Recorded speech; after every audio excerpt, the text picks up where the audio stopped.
Microscopy గురించి లక్షణాలు అవి నేర్చుకోవడం జరిగింది. ముఖ్యంగా ఏంటంటే ఈ పరాన్న వర్ణపటం అనేటువంటిది 4000 సెంటీమీటర్ ఇన్వర్స్ నుంచి 667 సెంటీమీటర్స్ ఇన్వర్స్ మధ్య తరంగ సంఖ్య ఉన్నటువంటి ప్రాంతాన్ని పరాన్న ప్రాంతము, పరాన్న ప్రాంత వికిరణము అంటామని చెప్పి తెలుసుకున్నాం.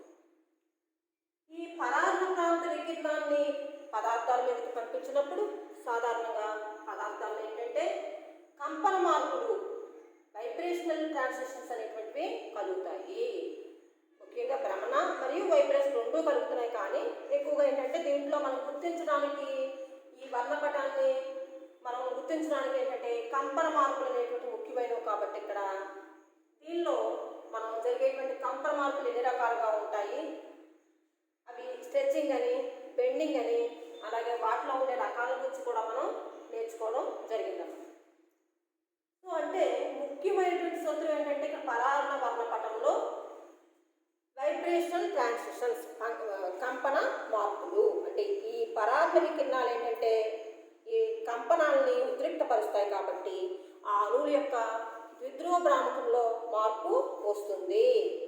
అయితే ఏంటంటే హైడ్రోకార్బన్ తీసుకున్నాం అనుకున్న ఉదాహరణకి ఇందులో CH పరమాణులు మాత్రమే ఉంటాయి. కాబట్టి ఈ వర్ణపట పట్టీలు ఎలా ఉంటాయంటే బలహీనంగా ఉంటాయి. అదే కార్బొనైల్ సమ్మేళనాలు తీసుకున్నాం అనుకోండి, C డబుల్ బాండ్ O, ఈ విధంగా ఈ కార్బన్ మరియు ఆక్సిజన్ మధ్య రుణుచితాత్మక చాలా తేడా ఎక్కువగా ఉంటుంది. కాబట్టి వీటిలో ద్విధ్రువ భ్రామక విలువల్లో ఈ తేడాలు ఉంటాయి. కాబట్టి దీనివల్ల ఏంటంటే దృఢమైనటువంటి పట్టీలు అంటే IR పట్టీలు బలంగా ఉండడం అనేటువంటిది జరుగుతుంది. అంటే ముఖ్యంగా అణువుల యొక్క ప్రకంపనాల వలన IR వర్ణపటం అనేటువంటిది ఏర్పడుతుంది. అంటే ముఖ్యంగా ద్విధ్రువ భ్రామక విలువలో మార్పు ఉండాలి అని చెప్పేసి ఇక్కడ మనకి తెలుస్తుంది. అంటే ఈ అణువుల యొక్క ద్విధ్రువ భ్రామక విలువలో వ్యత్యాసం ఎంత ఎక్కువగా ఉంటే IR శోషణం కూడా అంత ఎక్కువగా ఉంటుంది అని చెప్పేసి మనం ముఖ్యంగా ఇక్కడ సూత్రాన్ని చెప్పుకోవచ్చు అన్నమాట. అయితే ఈ పరాన్న వర్ణపటంలో మనకి ఈ యొక్క అంటే ఈ డయాగ్రామ్ తీసుకుంటే కనుక పరాన్న వర్ణపటం ఈ స్పెక్ట్రాలో మనకి ఏ విధంగా ఏర్పరచవచ్చు, ఒక పదార్థం యొక్క పరాన్న వర్ణపటాన్ని ఏ విధంగా ఏర్పరచవచ్చు అనేటువంటి ఒక డయాగ్రామ్ పరంగా మనం చూస్తే కనుక దీనిలో ముఖ్యంగా ఏంటంటే సోర్సు అంటే మనకి మూలం ఉంటుంది. ఈ మూలం ఏంటంటే మనకి సాధారణంగా పరాన్న కిరణాలని ఉత్పత్తి చేసే మూలమై ఉండాలన్నమాట. సాధారణంగా ఏంటంటే ఇటర్పియం, జిర్కోనియం, కటిన్ కానీ లేదా సిలికాన్ కార్బైడ్ కటిన్ కానీ ఉపయోగిస్తూ ఉంటాం అన్నమాట. ఈ కటిన్ ఏంటంటే 1500 డిగ్రీల వరకు వేడి చేస్తే కనుక అది ఏం చేస్తుందంటే పరాన్న కిరణాలని ఉత్పత్తి చేస్తుంది అన్నమాట. ఈ ఉత్పత్తి చేసినటువంటి కిరణాలను ఏం చేస్తారంటే శాంపిల్ అంటే నమూనా మనకి ఏదైతే పరీక్షా పదార్థం ఉంటుందో దాని మీదుగాను అలాగే ప్రమాణ పదార్థం మీదుగాను పంపిస్తారు. పంపిస్తే ఏమవుతుంది, ఈ పరాన్న కాంతి రెండింటి మీదుగా ప్రసారితమవుతుంది. ప్రసారితమై దాంట్లో ఉండేటువంటి అణు ప్రకంపనాల వల్ల అది పరాన్న వికిరణాన్ని శోషించుకుంటుంది. శోషించుకున్నటువంటి కాంతి కొంత దూరం ప్రసారితమైన తర్వాత అది బయటికి ప్రసారితం అవుతుంది అన్నమాట.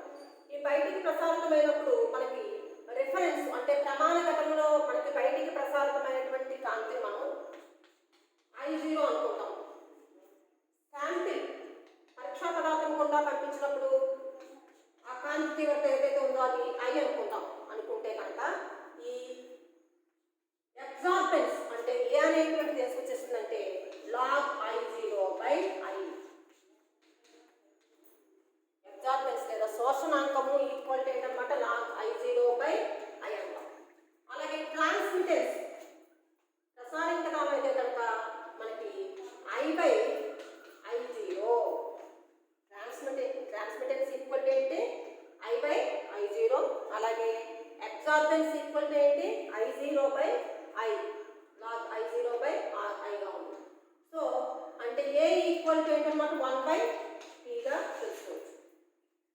సో ఈ విధంగా మనకి బయటికి వెలువడినటువంటి ఈ వికిరణాలను డిటెక్టర్ ద్వారా గుర్తించి వెలువడినటువంటి ఈ ఏ ద్వారా అంటే అబ్జార్బెన్స్ శోషణాంకాల విలువల్ని ఉపయోగించి మనకి వీటి తరంగ సంఖ్యల ఆధారంగా తరంగ సంఖ్యలను బట్టి వాటిని మనం ఒక గ్రాఫ్ నిర్మిస్తే కనుక ఈ విధంగా రేఖాచిత్రాన్ని నిర్మిస్తే వచ్చింది ఏమిటవుతుందంటే దాని యొక్క పరాన్న వర్ణపటాన్ని తెలియజేస్తుంది.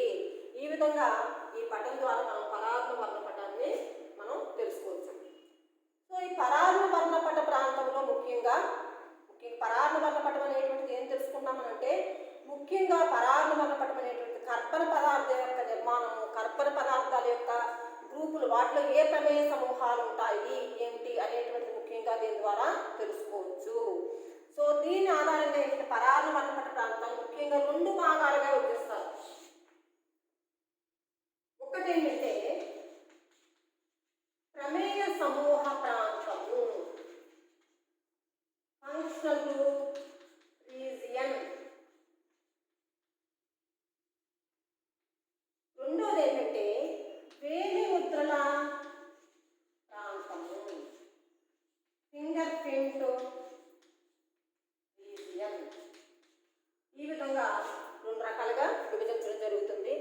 ప్రమేయ సమూహ ప్రాంతం అనేటువంటిది ముఖ్యంగా 4000 సెంటీమీటర్స్ నుండి 1400 లేదా 1500 ఇంచుమించుగా ఈ మధ్య ఉండే ప్రాంతం అంతా కూడా ప్రమేయ సమూహ ప్రాంతము అంటాం. వేలి ముద్రల ప్రాంతం అంటే 1400 cm నుంచి 667 cm మధ్య ఉండేటువంటి ప్రాంతం అంతా కూడా వేలి ముద్రల ప్రాంతము అని చెప్పంటారు. సో అంటే ఈ 4000 నుంచి 1400 సెంటీమీటర్స్ ఇన్వర్స్ మధ్య ఉండేటువంటి ప్రాంతంలో తరంగ సంఖ్యని పంపించినప్పుడు సాధారణంగా ఆ కర్పణ సమ్మేళనంలో ఉండేటువంటి వివిధ ప్రమేయ సమూహాలు, వివిధ గ్రూపులు ఈ యొక్క తరంగ సంఖ్యని శోషించుకుని తద్వారా వర్ణపటాన్ని ఏర్పరుస్తూ ఉంటాయి. అంటే ఉదాహరణకి ఇక్కడ మనం ఏం తెలుసుకోవచ్చు అంటే, దానిలో ఆ పదార్థంలో ఉండేటువంటి గ్రూపులవి తెలుసుకోవచ్చు. అంటే అందులో C double bond C group ఉందా, లేక C సింగిల్ బాండ్ H ఉందా, లేక C డబుల్ బాండ్ O ఉందా, ఈ విధంగా అంటే ఆల్డిహైడ్ గ్రూప్ కానీ, లేక కీటోన్ లేక ఉనికి కానీ, ఈ విధంగా OH గ్రూప్ కానీ, NH గ్రూప్ కానీ, వీటన్నిటి యొక్క ఉనికిని ఇక్కడ మనం తెలుసుకోవచ్చు. కాబట్టి ఇక్కడ దీన్ని ఏమిటంటామంటే ప్రమేయ సమూహ ప్రాంతము అని చెప్పంటాం. ఇంకా వేలి ముద్రల ప్రాంతం లేదా ఫింగర్ ప్రింట్ రీజియన్ వచ్చేటప్పటికి ఇది 1400 cm ఇన్వర్స్ నుంచి 667 cm ఇన్వర్స్ మధ్య ఉండే తరంగ సంఖ్య ప్రాంతాన్ని ఆ యొక్క అపరాన్న వికిరణాన్ని కనుక పదార్థాల మీదుగా పంపిస్తే సాధారణంగా ఏంటంటే మనలో బెండింగ్ వైబ్రేషన్స్ కలుగుతాయి పదార్థాల్లో. చూడండి, ఇక్కడ ప్రమేయ సమూహ ప్రాంతం అయితే కనుక అంటే ఈ 4000 నుంచి 1400 సెంటీమీటర్స్ ఇన్వర్స్ నుంచి మధ్య ఉండేటువంటి ఈ యొక్క తరంగ సంఖ్యను పంపించినప్పుడు వాటిలో స్ట్రెచ్చింగ్ వైబ్రేషన్స్ అంటే సాగే కంపనాలు కనిపిస్తూ ఉంటాయి. అలాగే ఈ 1400 నుంచి 667 సెంటీమీటర్స్ ఇన్వర్స్ మధ్య ఉండేటువంటి ప్రాంత వికిరణాన్ని పంపించినప్పుడు వీటిలో ఏంటంటే మనకి బెండింగ్ వైబ్రేషన్స్ అనేటువంటివి కలుగుతాయి. అలాగే ఈ ప్రాంతం యొక్క ముఖ్యమైనటువంటి ఉపయోగం ఏంటంటే, అంటే దీని ద్వారా ఏ గ్రూపు ఉంది అనేటువంటి మనం తెలుసుకోలేము. గ్రూపుల యొక్క ఉనికిని ఇక్కడ మనం నిర్ణయించలేము. కానీ ఈ ప్రాంతం ద్వారా ఏ 2 విభిన్న పదార్థాలు మనకి ఒకటా కావా, 2 పదార్థాలు ఇచ్చారు ఎక్సో వై ఇచ్చారు, 2 ఒకటా కావా అనేటువంటిది తెలుసుకోవచ్చు అనమాట. అంటే ఐడెంటిటీ ఆఫ్ ది 2 కాంపౌండ్స్ మనం ఇక్కడ నిర్ణయించడం జరుగుతుంది. అంటే ఇక్కడ మనకి ఏంటంటే ఏ 2 వేలి ముద్రలు ఒకే రకముగా ఉండవు అనేటువంటి మనకు తెలిసినటువంటి విషయమే. అంటే వేలి ముద్ర ఆధారంగా మనము వ్యక్తుల్ని గుర్తించవచ్చు అంటాం. అదేవిధంగా ఈ ప్రాంతంలో ఏర్పరిచేటువంటి పట్టీల ఆధారంగా, వర్ణపటం ఆధారంగా, పరాన్న పట్టీల ఆధారంగా మనము ఒక పదార్థం యొక్క ఐడెంటిటీని తెలుసుకోవడం జరుగుతుంది అనమాట. అంటే ఇక్కడ ఒకే రకమైన పదార్థాలు ఒకే రకమైనటువంటి పట్టీలను ఏర్పరుస్తాయి, పీక్స్ని ఏర్పరుస్తాయి. వేలి ముద్రల ప్రాంతంలో ఒకే రకమైన పీక్ని ఏర్పరిచాయి అంటే ఆ 2 పదార్థాలు ఏంటనమాట ఒకటే పదార్థం అని అర్థం. అలా కాకుండా వేరు వేరు పీక్స్ వచ్చాయి అనుకోండి, శోషణ పట్టీలు ఏర్పరిచాయి అనుకోండి ఒకవేళ వేలి ముద్రల ప్రాంతంలోని, అంటే అర్థం ఏంటి, ఆ 2 పదార్థాలు వేరు వేరు, అవి 2 సమానమైన పదార్థాలు కావు అనేటువంటిది ఇక్కడ తెలుసుకోవడం జరుగుతుంది అనమాట.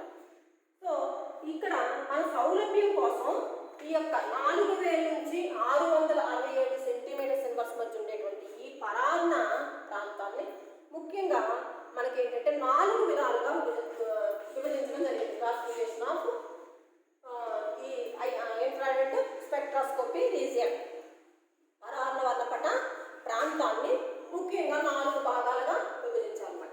ఆ 4 భాగాల్లో ముఖ్యంగా ఏంటంటే మొదటిది 3700 నుంచి 2700 cm ఇన్వర్స్ మధ్య ఉండేటువంటి ప్రాంతం. ఈ 3700 2700 నుంచి 2700 సెంటీమీటర్స్ మధ్య ఉండేటువంటి ప్రాంతంలో సాధారణంగా కార్బన్ కానీ, ఆక్సిజన్ కానీ, నైట్రోజన్ కానీ, హైడ్రోజన్తో బంధాలు ఉన్నప్పుడు అవి సాగేటువంటి కంపనాల వల్ల ఈ ప్రాంతంలో పట్టీల్ని ఏర్పరుస్తూ ఉంటాయి అన్నమాట. అర్థమైంది కదా? కార్బన్ కానీ, ఆక్సిజన్ కానీ, నైట్రోజన్ కానీ, హైడ్రోజన్తో అంటే సిహెచ్ బంధము లేక ఓహెచ్ బంధము లేక ఎన్హెచ్ బంధము ఇలా ఉన్నాయనుకోండి. ఉదాహరణకి ఎమీన్స్ ఉన్నాయి, CH3NH2. ఎమీన్కి ఒక ఎగ్జాంపుల్ తీసుకుందాం, CH3NH2. ఇందులో ఏ బంధాలు ఉన్నాయి? C బాండ్ H ఉంది, అలాగే N బాండ్ H ఉంది. అంటే దీంట్లో N మరియు Hతో బంధం ఏర్పరచడం వల్ల ఒక శోషణ పట్టి ఏర్పడుతుంది. ఎక్కడ? ఈ ప్రాంతంలో 3700 మరియు 2700 మధ్యలో. అలాగే C మరియు H ఇది కూడా మనకి ఒక శోషణ పట్టిని ఏర్పరుస్తుంది అన్నమాట. సో అందుచేత ఉదాహరణకి ఇక్కడ ఏంటంటే OH బంధము కానీ NH బంధము కానీ ఉంటే కనుక సుమారుగా 3100 నుంచి 3000 cm ఇన్వర్స్ మధ్య ఈ పీక్ని ఏర్పరుస్తాయి. అయితే ఇక్కడ మనకి OH బంధం ఉన్నప్పుడు కూడా హైడ్రోజన్ బంధం ఉన్నప్పుడు ఒక రకంగా, హైడ్రోజన్ బంధం లేనప్పుడు ఒక రకంగా కూడా శోషణ పట్టిని ఏర్పరుస్తూ ఉంటాయి. అంటే పరాన్న శోషణ పౌనపున్యాన్ని హైడ్రోజన్ బంధం అంటే OH బంధం ఉన్నప్పుడు హైడ్రోజన్ బంధం కూడా దాన్ని ప్రభావితం చేస్తుంది అని చెప్పచ్చు అనమాట. అదేవిధంగా CH బంధం ఉందనుకోండి, CH బంధం 3000 నుంచి 2850 సెంటీమీటర్స్ ఇన్వర్స్ మధ్య మనకి శోషణ పట్టిని ఏర్పరుస్తుంది. అంచేత ఈ విధంగా 3700 నుంచి 2700 cm ఇన్వర్స్ మధ్య ముఖ్యంగా మనకి ఏ గ్రూపులు ఉన్నప్పుడు శోషణ పట్టీలు ఏర్పడతాయంటే CH బంధాలు కానీ లేదా OH బంధాలు కానీ లేదా NH బంధాలు కానీ ఉన్నప్పుడు ఈ మధ్య ప్రాంతంలో శోషణ పట్టీలు ఏర్పడతాయి. ఇది గుర్తుంచుకోవాల్సినటువంటి అంశం. ఇంకా రెండవ ప్రాంతం ఏంటంటే 2700 నుంచి 1850 సెంటీమీటర్ ఇన్వర్స్ మధ్య ప్రాంతం. ఈ ప్రాంతాన్ని ముఖ్యంగా ఏంటంటే త్రిబంధ ప్రాంతము, ట్రిపుల్ బాండ్ రీజియన్ అని కూడా పిలుస్తారు. ఎందుకంటే సాధారణంగా ఒక పదార్థంలో త్రిబంధాలు ఉన్నప్పుడు ఈ 2700 నుంచి 1850 మధ్య ఈ తరంగ సంఖ్య ప్రాంతం ఏదైతే ఉందో ఆ ప్రాంత వికిరణాన్ని శోషించుకుంటాయి. అంటే ఉదాహరణకి C∞C లేదా C∞N ఈ విధంగా అన్నమాట. అంటే ఉదాహరణకి ఎసిట్లిన్ ఉంది, CH∞CH. అంటే ఇందులో C∞C ఉంది, C∫H ఉంది. సో అంచేది ఇది ఏ ప్రాంత వికిరణాన్ని శోషించుకుంటుందన్నమాట? C∞C ఉండడం వల్ల 2700 నుంచి 1850 మధ్యలో సాధారణంగా C∞C అంటే 2260 మరియు 2190 cm ఇన్వర్స్ మధ్య ప్రాంతాన్ని శోషించుకుంటుంది అన్నమాట. అలాగే CH బంధం ఉంది కాబట్టి ఈ పైన చెప్పుకున్నాం చూడండి, ఇక్కడ CH బంధం ఉన్నప్పుడు 3000 నుంచి 2850 సెంటీమీటర్స్ ఇన్వర్స్. సో ఆ శోషణ పౌనపున్యాన్ని కూడా శోషించుకుంటుంది. అంచేత దీనికి ఆ మధ్య ప్రాంతంలో 3000 నుంచి 2850 మధ్య ప్రాంతంలో ఒక శోషణ పట్టి ఒక పీక్ ఏర్పడుతుంది. అలాగే ఇంకొకటి ఏంటంటే C∞C ఉంది కాబట్టి 2260 మరియు 2190 cm ఇన్వర్స్ మధ్య కూడా ఒక శోషణ పట్టి ఏర్పడుతుంది అని చెప్పుకోవచ్చు అన్నమాట. అలాగే ఇంకా తర్వాత వచ్చి C∞Bond అని తీసుకుందాం. ఇది 2250 మరియు 2240 ఈ మధ్య పట్టిని ఏర్పరుస్తుంది అన్నమాట. ఈ తరంగ సంఖ్య మధ్య ప్రాంతంలో ఈ పీక్ అనేటువంటిది ఏర్పడుతుంది. అంటే ఉదాహరణకి CH3Cl ఇలా ఉంది గ్రూప్, మిథైల్ సైనైడ్ తీసుకున్నాం ఉదాహరణకి. ఇందులో ఏ బంధాలు ఉన్నాయి? C∫C ఉంది, C∫H ఉంది, CH3 అంటే సింగిల్ బాండ్ H, C∞N అంటే. అంతే దీంట్లో ఏమేమి పట్టీలు ఏర్పడతాయి? ఈ C∞N ఉండడం వల్ల ఒక శోషణ పట్టి ఒక పీక్ ఏర్పడుతుంది. C∫C ఉండడం వల్ల ఒక శోషణ పట్టి ఒక పీక్ ఏర్పడుతుంది. C∫H ఉండడం వల్ల ఒక పట్టి అంటే ఒక పీకు ఏర్పడుతుంది అన్నమాట. సో ముఖ్యంగా ఇందులో ప్రత్యేకంగా ఉండేటువంటి గ్రూప్ ఏంటి? C∞N. కాబట్టి అది చూడండి 2250 మరియు 2225 మధ్య సెంటీమీటర్స్ ఇన్వర్స్ మధ్య ఒక పీక్ని ఏర్పరుస్తుంది. సో ఇది రెండవ ప్రాంతం. ఇంకా మూడవ ప్రాంతం ఏంటంటే 1950 నుంచి 1500 cm ఇన్వర్స్ మధ్య ఉండేటువంటి ప్రాంతము. దీన్ని మనం ద్విబంధ ప్రాంతము అంటాం, double bond region. It is also known as double bond region. వీటిల్లో సాధారణంగా ద్విబంధాలు కలిగినటువంటి పదార్థాలు ఏవైతే ఉన్నాయో ఈ 1950 నుంచి 1500 CM ఇన్వర్స్ మధ్య ఉండేటువంటి శోషణ పౌనపున్యం ఉన్నటువంటి తరంగ సంఖ్య ఉన్నటువంటి పరాన్న వికిరణాన్ని శోషించుకుంటాయి. అక్కడ పీక్స్ ఏర్పరుస్తాయి. ఆ ప్రాంతాల్లో శోషణ పట్టీలని ఏర్పరుస్తాయి. సో అందుచేత దీన్ని ఏమని చూస్తున్నామంటే ద్విబంధ ప్రాంతము అంటాము. సో ఇందులో ఉదాహరణకి C+C కానీ C+N కానీ ఇలాంటివి ఏమైనా గ్రూపులు ఉన్నాయనుకోండి. ముఖ్యంగా ఇది 1690 నుంచి 1600 సెంటీమీటర్స్ ఇన్వర్స్ మధ్య ఉండేటువంటి ప్రాంతాల్లో పీక్స్ని ఏర్పరుస్తాయి. ఉదాహరణకి ఎథిలిన్ తీసుకుందాం. CH2 ఇందులో ఏమేమి గ్రూపులు ఉన్నాయి? C+C, C≡H. అంటే ఇవి ఏ రకాలైనటువంటి శోషణ పౌనపున్యాన్ని శోషణ పట్టీని ఏర్పరుస్తాయి అన్నమాట. C+C గ్రూప్ వల్ల ఒకటి, అలాగే C≡H గ్రూప్ వల్ల ఒక శోషణ పట్టీని ఇవి ఏర్పరుస్తాయి. సో అదేవిధంగా C≡O అంటే ఎక్కడెక్కడ ఉంటాయి? Aldehydes, ketones, esters, carboxylic acids ఇలా చాలా వాటిలో మనకి ఈ C≡O గ్రూప్ కనిపిస్తుంది. అంటే ఉదాహరణకి ఎస్టాల్డిహైడ్ తీసుకోండి. CH3 C≡O single bond. లేక ఎసిటోన్ తీసుకోండి. CH3COCH. ఆల్డిహైడ్లో CO గ్రూప్ ఉంది, కీటోన్లో CO గ్రూప్ ఉంది. Carboxylic acid CH3COOH CO group. Esters CH3COOC2H5 ఇదేంటిది? CO group. ఇలాగా ఈ C≡O గ్రూప్ అనేటువంటిది కీటోన్స్, ఆల్డిహైడ్స్, ఎస్టర్స్ ఇలా అనేక సమ్మేళనాల్లో మనకు కనిపిస్తూ ఉంటుంది. అయితే C≡O గ్రూప్ ఏంటంటే కీటోన్స్, ఆల్డిహైడ్స్ వాటిలో ఉన్నప్పుడేమో 1700 సెంటీమీటర్స్ ఇన్వర్స్ వద్ద ఇంచుమించుగా 1700, 1725 ఈ మధ్యలో మనకి శోషణ పట్టీని ఏర్పరిస్తే ఎస్టర్స్ దగ్గరికి వచ్చినప్పటికీ 1770 సెంటీమీటర్స్ ఇన్వర్స్ వద్ద మనకి ఈ శోషణ పట్టీని ఏర్పరచడం జరుగుతుంది అన్నమాట. ఈ విధంగా అలాగే ఇంకా ద్విబంధ ప్రాంతం ఇంకా ఎక్కడ చూస్తుంటే యారోమేటిక్ సమ్మేళనం అంటే బెంజీన్ తీసుకుందాం, ఉదాహరణ లేక నాఫ్థలిన్ తీసుకుందాం. యాంథ్రసిన్ లేకపోతే మిథైల్ బెంజీన్ లేక ఫెనాల్ ఇలా ఇవన్నీ యారోమేటిక్ సమ్మేళనాలు. వీటిలో యారోమేటిక్ రింగ్ ఉంది. యారోమేటిక్ రింగ్లు ఏమున్నాయి? C≡C అంటే ద్విబంధాలు ఉన్నాయి వీటిలో. సో ఇలాంటి డబుల్ బాండ్స్ యారోమేటిక్ వలయాల్లో ఉన్నటువంటి డబుల్ బాండ్స్ కూడా మనకి ఈ ప్రాంతంలో శోషణ పట్టీల్ని ఏర్పరుస్తాయి. అవి అయితే మనకి ఎక్కడంటే సుమారు 1650 నుంచి 1450 సెంటీమీటర్స్ ఇన్వర్స్ వద్ద ఈ శోషణ పట్టీని పీక్ని ఏర్పరుస్తాయి. సో యారోమేటిక్ వలయాల్లో ఉండేటువంటి ద్విబంధాల వల్ల కూడా మనకి ఈ ప్రాంతంలో మనకి శోషణ పట్టీలు ఏర్పరుస్తాయి. అర్థమైంది కదా? సో అంటే 1950 మరియు 1500 CM ఇన్వర్స్ మధ్య ప్రాంతంలో అంటే ద్విబంధ ప్రాంతం అని పిలుస్తాం దీన్ని. ఈ ప్రాంతంలో C≡O కానీ C≡C కానీ C≡N కానీ అలాగే యారోమేటిక్ వలయాల్లో ఉన్నటువంటి C≡C గ్రూపులు కానీ ఉన్నప్పుడు ఈ ప్రాంతాల్లో శోషణ పౌనపున్య పట్టీని ఏర్పరుస్తాయి. ఇంకా నాలుగవది ఏంటంటే 1500-700 సెంటీమీటర్స్ ఇన్వర్స్. ఈ ప్రాంతాన్ని మనం ఏం చూస్తున్నాం అంటే ఫింగర్ ప్రింట్ రీజియన్. ఆల్రెడీ ఇందాక చెప్పుకున్నాం మనం. వేలిముద్రల ప్రాంతము.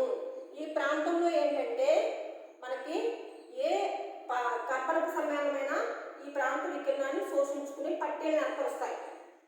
సాధారణంగా వీటిలో ఏంటంటే బెండింగ్ వైబ్రేషన్స్ అంటే వంగే కంపనాల వల్ల పట్టీలు ఏర్పడుతూ ఉంటాయి.